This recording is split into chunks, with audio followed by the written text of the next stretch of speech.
şarkılarımı inadına Türkçe söyledim. Çocukluğumdan beri hep Türkçe söyledim. Kürtçe okuyan herkese farklı bir gözle. Ha Kürtçe şarkı söylemişsin, ha Molotov kokteyli atmışsın. Ya kardeşim ben burada sadece ana dilimde şarkı söylüyorum.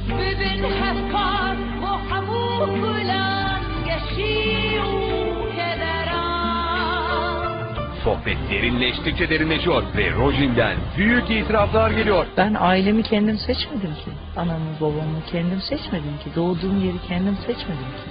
Ben orada doğmuşum.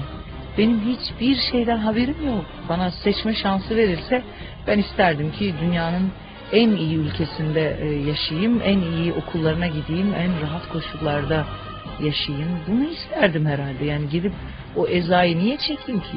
Kim Kürt olmak ister yani gelip bu böyle sıkıntı yaşamak? En son haber.com. Tıklayın, haberiniz olsun.